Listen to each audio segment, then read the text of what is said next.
Are the neoliberals coming for you? Yes. Is the term neoliberal just a boogeyman made to keep us plebs up at night to distract us from the real underlying problems?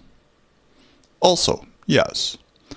The boogeyman story was created as a universal cautionary tale to instill fear in children about dangerous behaviors without overwhelming them with real-world horrors. An oversimplification and amalgamation made to encourage obedience and avoid psychological trauma. But, over time, it had evolved to a mechanism to get children to obey adults, parents, and other authoritative figures. Even a set of guidelines has been created to avoid the boogeyman. Keep the lights on at night, close your closet doors, check under the bed before going to sleep. So is the same with neoliberalism, which is an amalgamation of current-day economic grievances. At the end of each economic cycle, these grievances are given a name, in this case, neoliberalism, and then a rule set is created to protect ourselves from the boogeyman, which ends up being the start of the next economic cycle. Before neoliberalism, there was the welfare state, leading into the horrible economy of the 1970s. And before that was the robber barons, leading up to the end of the Gilded Age. And so on and so forth. But the underlying causes of these amalgamations are never addressed, hence a scapegoat. For example, cheap labor. Now it is exporting jobs, but depending on the locale and the point in history, it was child labor, it was indentured servitude, it was slavery, conscripting prisoners, conscripting worshippers, conscripting serfs or your own populace. So each cycle has this issue. Do you really think that those people we label with the term neoliberal under another system would magically just disappear? Psychopaths will be psychopaths. Abusers will be abusers. They will manipulate whatever system exists. Let's say we get rid of neoliberalism. These people will still exist in whatever system we adopt unless we address these problems directly. There has never been an economic system that has been beyond manipulation. Throughout history, regardless of the economic system or philosophy, there's been an elite class that has manipulated the system for their own gain, usually at our expense. Liberalism, well, neoliberalism is just contextually our modern name for these people because the most recent system which they have manipulated was based on classical liberalism. A number of studies have been done that support this. Here are some where over the course of 600 years in Europe that used tax records to determine that the wealthiest families back then are still the wealthiest families today. And here shows the connections between these families. They have intermarried with each other. They have business dealings with each other. They will not let each other fall. 600 years. Now, the U.S. is a bit different because we were immigrants trying to get away from such things, but if you look at our history, we've ended up following the same path since the creation of our country. The fact that you now see neoliberalism everywhere, in the papers, in the news, in videos such as this, means the elite class has already moved on to the next mechanism to drain wealth from the rest of us. There's a saying in trading and investing, if it's in the news, it's in the price, meaning it is already figured into the current stock price by the time the rest of us get the information. By the time you are hearing of it, the elites have already made their moves. This is the nature of our news media. They get their economic information from the elites in the first place. And the information we finally get is almost always incorrect or missing the proper context to be beneficial to anyone but for the elite class. Neoliberalism's deregulation and wealth inequalities. Welfare states, which were stable but lacked class mobility, were government-controlled, and as a result were corrupt nests of waste and abuse. Robber barons and their industrial monopolies and worker exploitation. Plantation aristocracy, cheap labor in the form of slavery. Mercantilism and their labor monopolies, price fixing, and taxation without representation. Guild monopolies. Feudal nobility, royalty, and the church, controlling not only wealth, but the majority of aspects of an individual's life. This boogeyman has always existed under different names. It doesn't matter what the economic system or philosophy behind it is if you don't curb the elitism and the authority that this elitism confers in the economic system. The rest of us, well now, we're just an economic zoo exhibit. We may amuse the passing elites from time to time. They might toss us a banana as a result. Look, Mommy, I fed the pleb a banana. Look at how happy it is. But that isn't systemic and generational wealth. There is no system in place for them that simply by existing they remain at the top of the food chain. You've seen the fall of actors, musicians, social media personalities. Even when they do their tricks and they clap like seals for the true elites, at some point, when they run out of usefulness and ask for another banana, the answer is, shut up. I don't want to know how that banana tasted. No, you can't have another banana. Feel lucky I gave you a banana in the first place. If you wanted another banana, you should have been more useful. Now, you're just a liability. But you know what happens when you give a chimp a treat and don't give all the chimps a treat? You and the chimp you gave a treat to get torn apart brutally. It's an eventuality. And so, when any hit of major disgruntlement starts to happen, that is typically the canary in the coal mine for the elites, a cue as to when they should set out the scarecrows and give them names. In this case, neoliberalism, and move on to the next thing. Provide us with a new set of rules and guide us forward. And the rest of us just are trying to get by the best we can and the happiest we can while attempting not to get fleeced by them.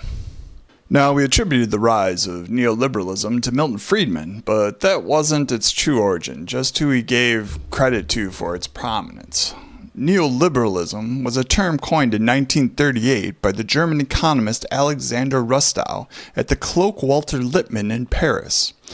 Rustow and other scholars at the conference sought to define a new form of liberalism that would avoid the failures of laissez-faire capitalism while opposing the government-controlled central planning that we saw during the implementation of FDR's New Deal and other similar measures that were gaining steam across Europe at the time. Friedman, a classical liberal, came along and he was like, well, let's not involve the government at all. Let's return to the ideas of classical liberal property ownership and free trade. Which is how we ended up with this monstrosity that pays lip service to classical liberal ideals, but instead is really just a grand performance of puppetry and sophistry by the elites and government to make the populace feel as if they own a bigger slice of the pie. It's important to note, I'm not endorsing the classical liberal or libertarian economic viewpoint at all. My views are different. I mean, I agree with some of the ideas and I oppose other ideas. Just want to put that out there right now.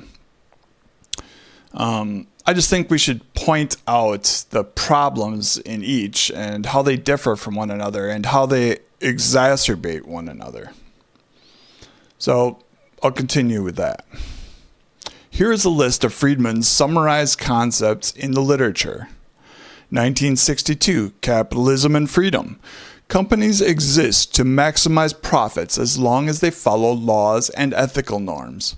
1970, New York Times Magazine. A company has no social responsibility to the public or society. The sole responsibility of a business is to increase shareholder value. 1984, Wall Street Journal article.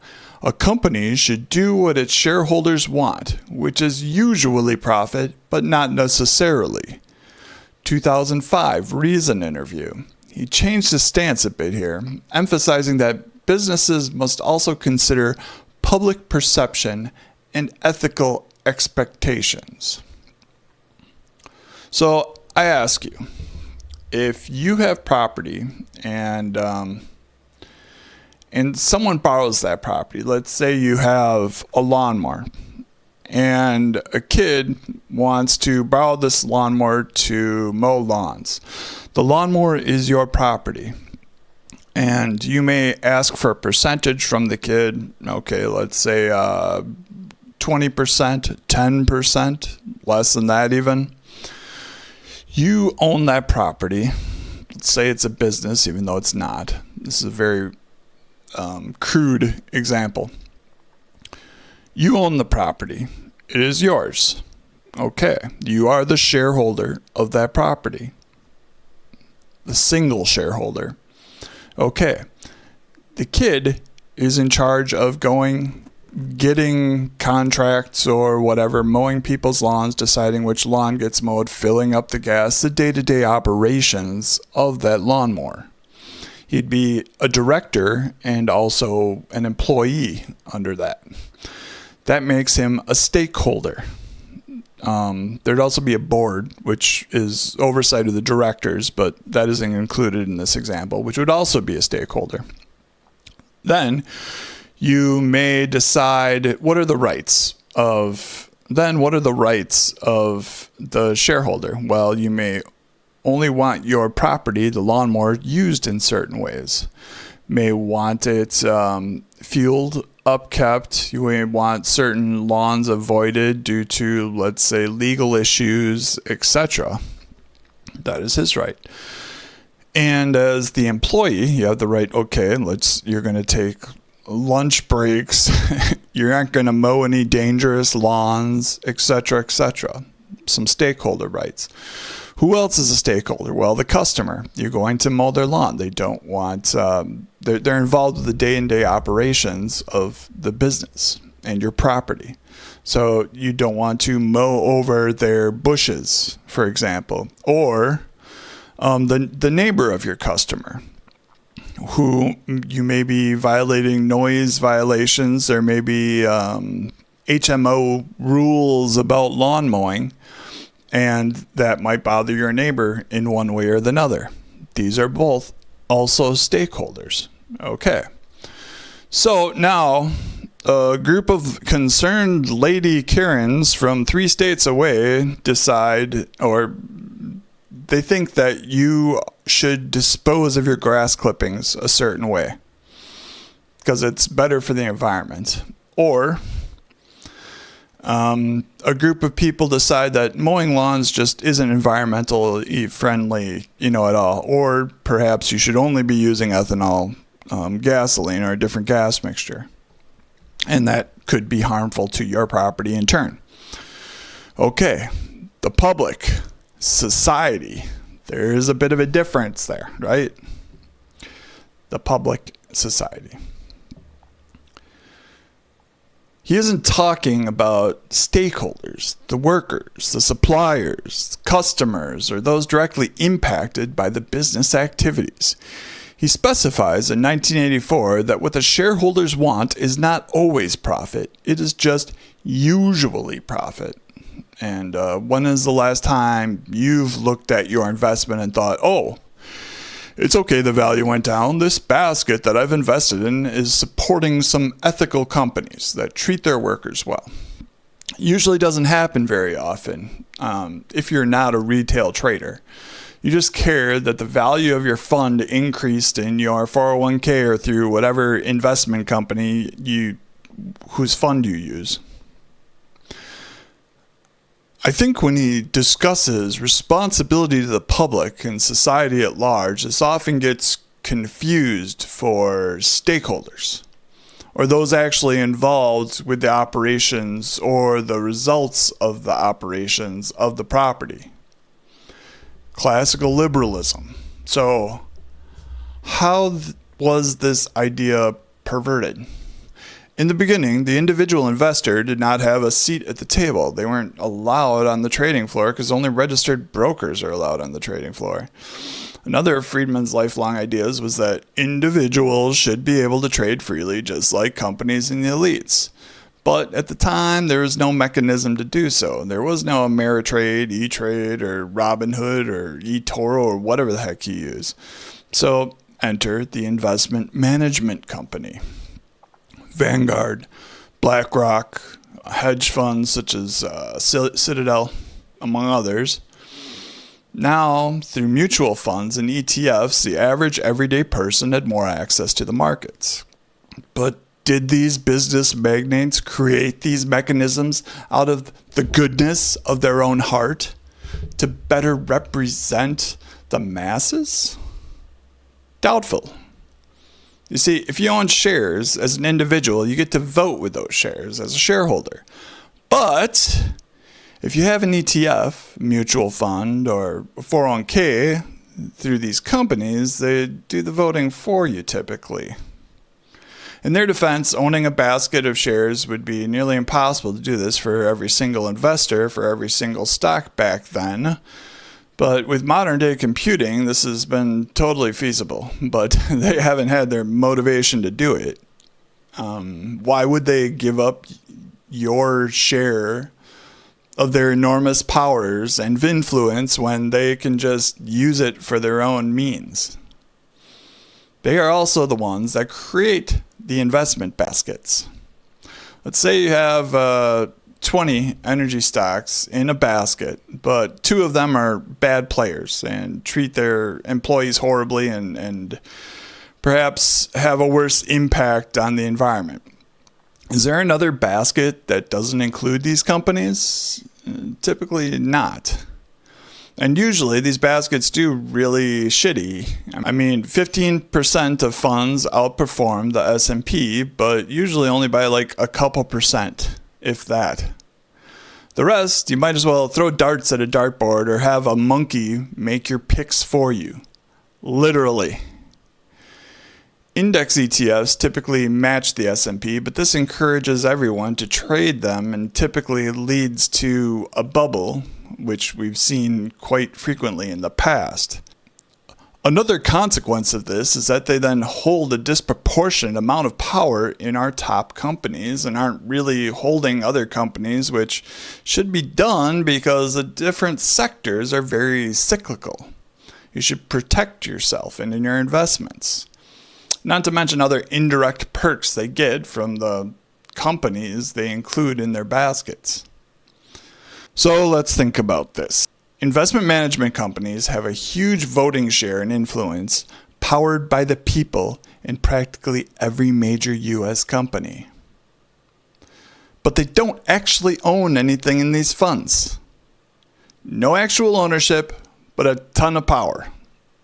Well, according to them, they always have the best interests for the shareholders in mind, but they also manage their own private investments outside of the fund. And which are the ones that make more money? You guess it. Usually their own private investments. Or they might manage 10 funds. So, like, which fund, whose money has precedence when there's a conflict there between the funds? Is it the rich people? Maybe. Okay, let me pause for a second and consolidate before moving on and adding the next perversion to the equation. Shareholders own the company through shares. Most shareholders own shares through ETFs, mutual funds, or 401ks, of which we'll get into in a bit. The voting power and influence of these shares owned through these mechanisms are granted not to the owners of the shares, but to the financial institutions that create these baskets and ETFs. Here is an announcement by the CEO of BlackRock in a New York Times article. It's titled, BlackRock CEO Larry Fink, Climate Crisis Will Reshape Finance. Lawrence D. Fink, the founder and chief executive of BlackRock, announced Tuesday that his firm would make investment decisions with environmental sustainability as a core goal. The firm, he wrote, would also introduce new funds that shun fossil fuel-oriented stocks, move more aggressively to vote against management teams that are not making progress on sustainability, and press companies to disclose plans for operating under a scenario where the Paris Agreement's goal of limiting global warming to less than 2 degrees is fully realized. So, they create the baskets and ETFs that normies can invest in, essentially funneling the money where they want. If a company is playing ball, let's create an ETF that is beneficial to a company, or group of companies, or an entire industry. Even if you might believe in the industry or the current social climate. Okay. Also in this article, Fink has not always been the first to address social issues, but his annual letter, such as his dictum 2 years ago that companies needed to have a purpose beyond profit, has the influence to change the conversations inside boardrooms around the globe. And this is just to highlight where this is stated purposefully in opposition of the Friedman Doctrine. And this comes into importance later because it's showing the pivot onto the next thing that they're going to try to do, in my opinion. But all of this together sounds good, right? I mean, BlackRock has been criticized to be like one of the latest institutions to adopt initiatives such as ESG into their investing strategies. But, I mean, whether you agree or disagree with their outlook, why do the people that have been one half of the problem, such as with the financial crisis, get to make these decisions when they are not even the owner of the shares? They own nothing. They do not own these companies. They just have the power of the individuals that own these shares through their own machinations. Who is the other half that is responsible, you might ask? Right. The board and the directors. When we feel disgust at an aspect of capitalism, is that really towards the shareholders? Even knowing what I just showed you regarding financial management companies basically making decisions for the shareholders? Since the late 70s, the creations of 401ks, mutual funds, etc., the shareholders have been making a little over 10% a year, which is what? Double bonds, double what you'd get in a high interest savings account. Do you really look at people, your neighbor next to you, making 10% a year and being, that's wrong, that's what's wrong with the financial system? No. Well, maybe a little bit. I can't, that's my opinion. But it is probably more towards lack of accountability for decision making and receiving golden parachutes regardless of the decision making. And this falls upon the board. You see, the board can just overrule many shareholder votes, especially when it comes to board member compensation and director compensation. This has been done quite a bit, actually. And here I'm going to show you some examples of this that have occurred. It almost makes it pointless, and shareholders don't even care to vote. They just vote along with the board now because a board can overwrite all their votes anyway, right? Even the nominees available to vote on are selected from the board, which are typically elites. And these people often, they either serve or have served on other boards that these people have been at. So let's say, I'm not going to show an example of this one, But let's say you're on the board of Raytheon, you move companies to a banking company, which wouldn't make much sense in this one, but like Bank of America or something. Well, your nominee might be that former person that you really got along with that was at Raytheon with you. Does that seem legit? So it is up to them, really, what is reasonable compensation and accountability.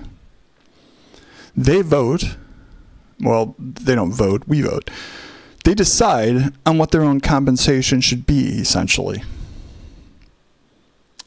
This is a byproduct of bringing companies, well, somewhat of a byproduct, of bringing companies public from private, which we'll discuss. We'll have a whole segment on that. It's too long.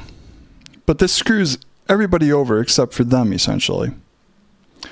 Not only do they want to retain their power upon going public, they want an increase to their profits. I can't say that word. Profits from going public, which usually far outweighs any shareholder profit from buying in later. Keep this all in mind a bit as we plot these events to a time chart. Okay. So we've got the Friedman Doctrine. We've got these institutions starting to be created. And now we get to 401ks. 401ks were created by the Revenue Act of 1978. What did 401ks do? They gave employees a tax-deferred way to save for retirement. They provided employers with an alternative to costly pension plans, and that was primarily one of their biggest costs back in the day. They shifted the retirement savings responsibility from companies to the individuals, which was part of getting rid of pension plans. And who were the biggest lobbyists of this? Who standed to gain the most from this? Well, in the 1980s, investment firms aggressively marketed 401ks to employers. In the 1990s to the 2000s, they aggressively pushed for higher contribution limits and Roth 401k options. In the 2010s to present, they've been continuing their efforts to protect tax advantages and expand participation. Okay, I do like that they're protecting tax advantages, but they're trying to expand participation in a saturated market because, according to the U.S. Bureau of Labor Statistics, 91% of companies with 500 or more workers already have a 401k, so they can't really push it anymore. But how often do you, as a shareholder, participate in a 401k? Meaning, do you ever get a chance to vote? Or has the option ever been presented to you? Never? Rarely? Maybe they hide it unless you go out and search for it. I haven't personally seen the option in mine. I've got a very strict amount of baskets. I've got like 6 or 7 that I can join in my 401k. Okay? Who ends up with your power? Who ends up with the power of your shares then? The investment firms had a reason to lobby for the 401ks. Now, this fits in with a previous discussion we had about how companies no longer care so much about their workers and their communities as they used to back in the day, like around the time of the New Deal. With pension plans, you worked at a company your entire working life thereabouts in order to get pension benefits, much like, the government still works today. As a result, this stable workforce resided in their communities for their entire lives, and from a company's perspective, it was best to take care of those communities because they've invested so much time and money into each individual worker that lived in these communities. On the other hand, 401ks allowed people to switch from job to job, allowing for freedom and less responsibility to their employers. That's a trade-off. You also don't have the threat of losing your pension through unfair firing, etc., which that's part of the reason for the creation of unions back in the day. But, unions used to protect from things like that.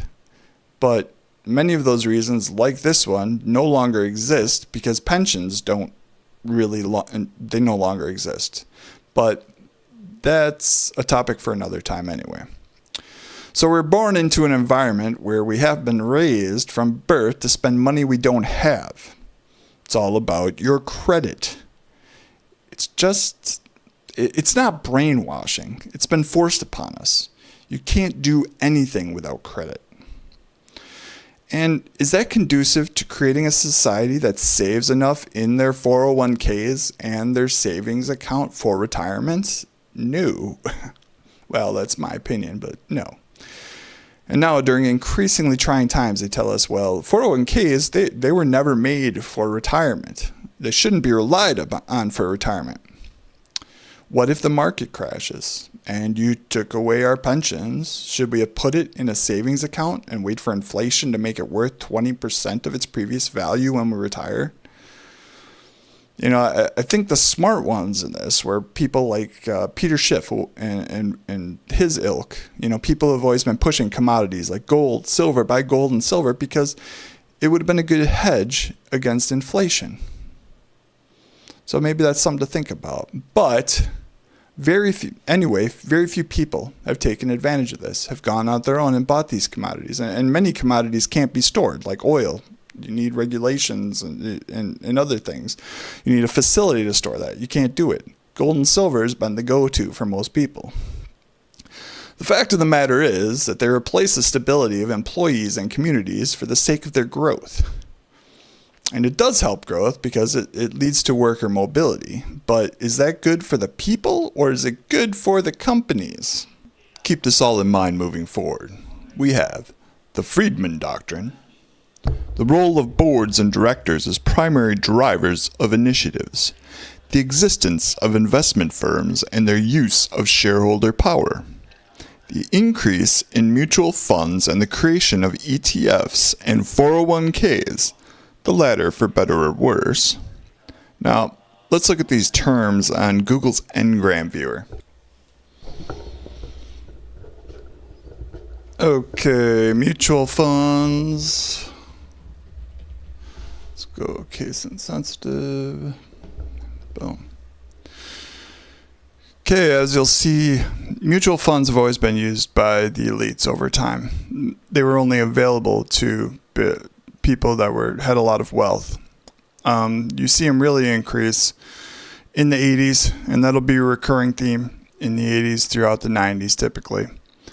And then they start to decline after the financial crisis. The most steep decline was during the financial crisis. Okay. You'll see a recurring theme as we move through these. 401k. Okay, 401k. It was non-existent. I don't know what these points are, but see, after the Revenue Act, it steadily climbs all the way from 80 up until the 90s. Reached some saturation, but has really declined since then. Okay.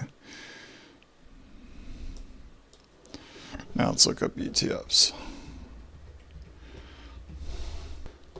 You'll notice that ETFs increased more in the 2000s. They became more popular in the 2000s. So after mutual funds and 401ks. It's because 401ks and mutual funds have more total revenue, but the profit per dollar is greater with ETFs, and that's due to the overhead. ETFs do not. They have minimal management, whereas 401ks and mutual funds, they require more administration.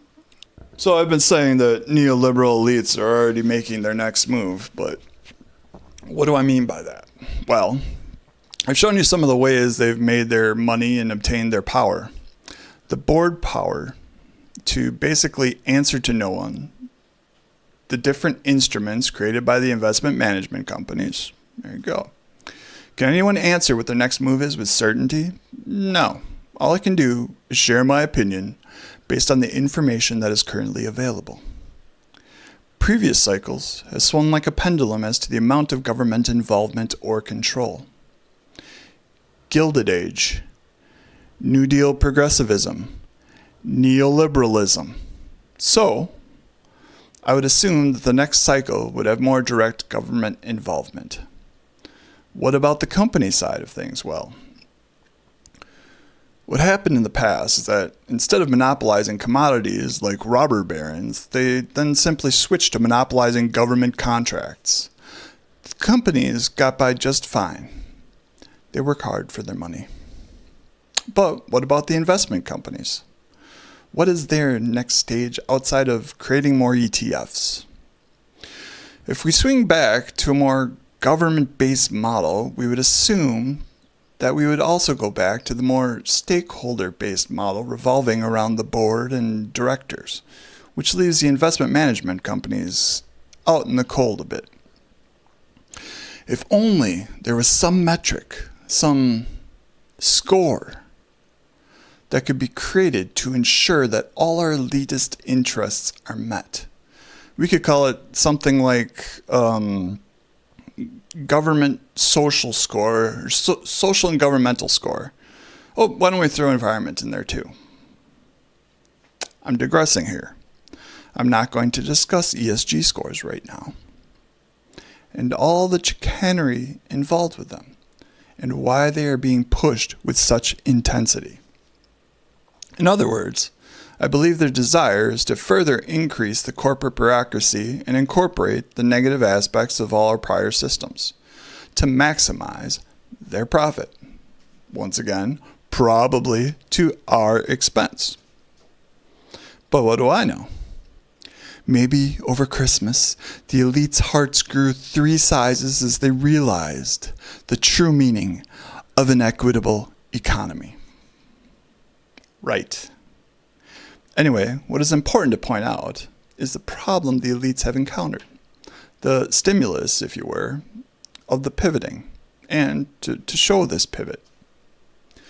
You see, part of Friedman's ideals have been increasingly realized in the form of retail traders. You've probably heard of them. GameStop and AMC to the moon. You gotta have those diamond hands. You see, the plebs have gotten together and started short squeezing these entities. Shorts are basically betting against the price of a stock, and all these investment firms pile on to create a self-fulfilling prophecy of failure. Now, what happens if a large group of retail investors gets together, buys, and holds the stock? The stock price increases, and the investment groups have to close out their short positions at a loss. The GameStop short squeeze cost hedge funds $19.75 billion, but these issues were noticed early on by investment firms, and they've been preparing for the eventuality of the rise of the retail trader. Well, for the rise of the retail trader. Sorry about that. So guess what happened? In order to stop this arterial bleed, the SEC stepped in and stopped the trading of the stock. The online retail investment platform stepped in and stopped the trading of the stock. The government stepped in and had hearings regarding the retail trading of the stock. Oh no!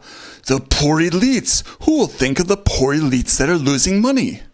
We must not stand for it!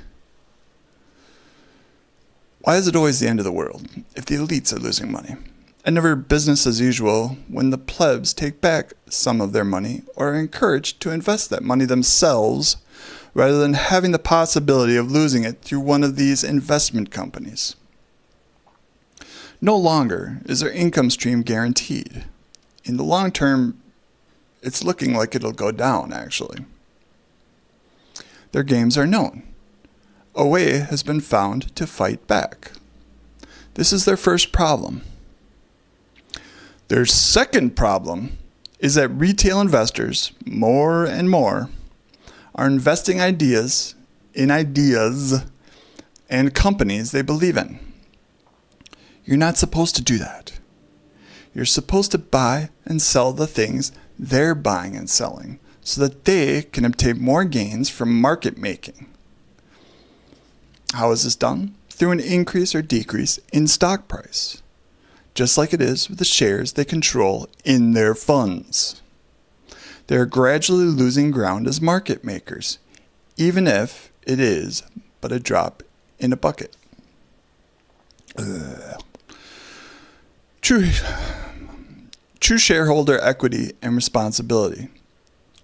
I should have got water because I can't swallow. Start over.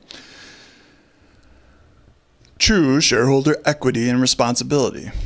The shareholder's choice. The shareholder's value. Let's go back to Ngram Viewer here. So let's type in neoliberal.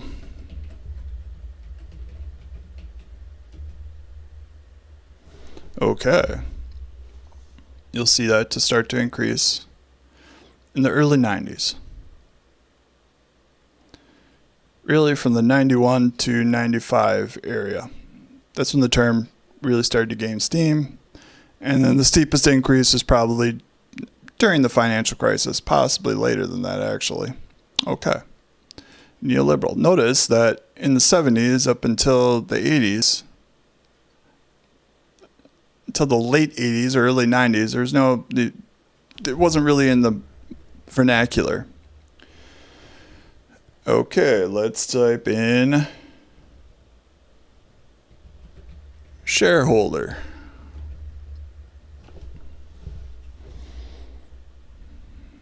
Okay. When neoliberal started to increase, shareholder was just reaching its peak. And it started to decline right before the financial crisis and had its steepest decline during the financial crisis. Okay. Now, let's go to stakeholder. Oh.